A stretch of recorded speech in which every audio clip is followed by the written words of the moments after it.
Agora, Salim, desculpe, Denise, os nossos espectadores querem saber o seguinte: quais são as diferenças básicas entre um social-democrata e um liberal?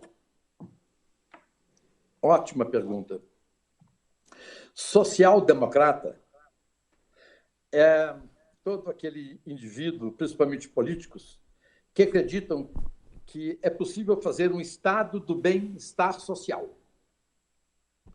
E nesse estado do bem-estar social, quem é que pode ser contra um estado de bem-estar social? Ninguém é contra o estado de bem-estar social.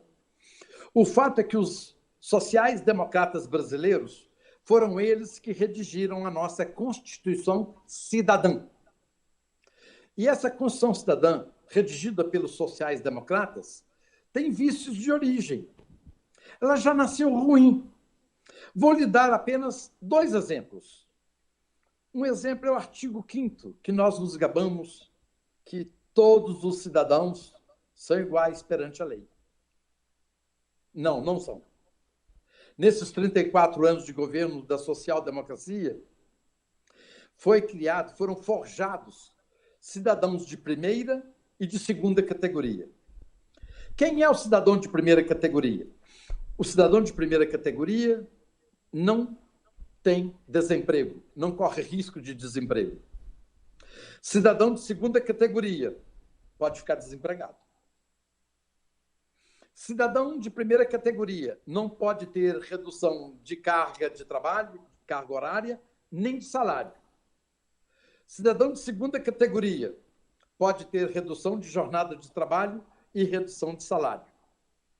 Cidadão de primeira categoria tem tribunais exclusivos, são quase 55 mil cidadãos de primeira categoria que têm tribunal exclusivo quando ele comete um delito ou um crime.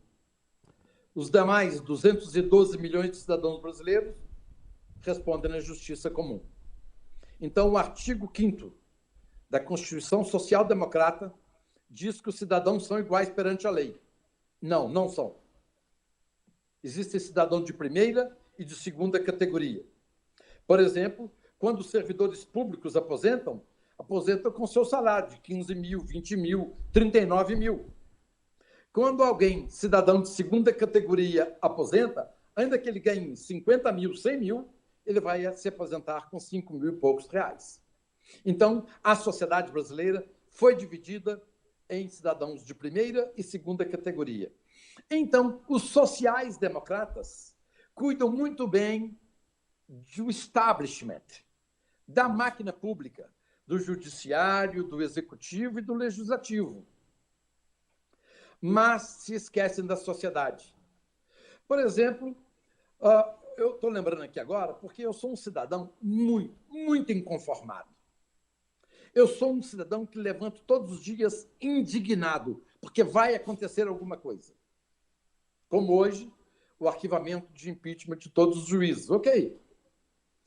Fato da vida política. Eu estava me lembrando do último ato do ministro Toffoli.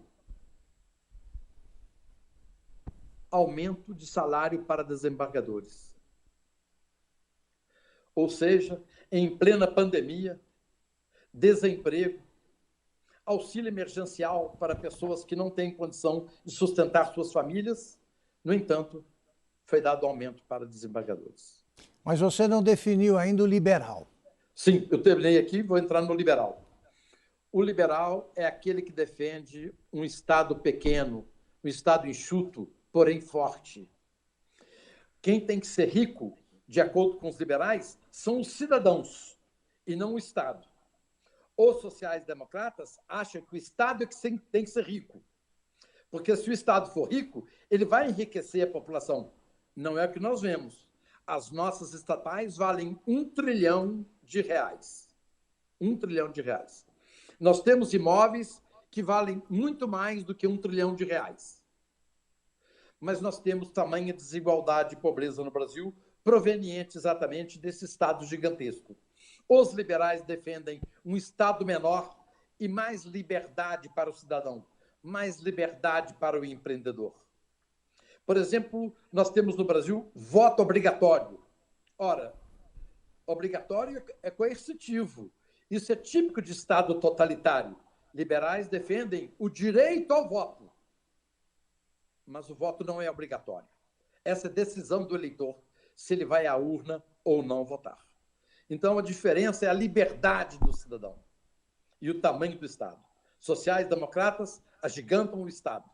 E, com isso, eles trazem um grande rastro de pobreza e desigualdade, que é o que nós vemos no Brasil hoje. Os liberais que não tiveram a chance, a oportunidade ainda de governar o Brasil, desejam reduzir o Estado de maneira que essa riqueza possa ir para a população e essa população com mais liberdade possa empreender e buscar os seus melhores caminhos para serem felizes.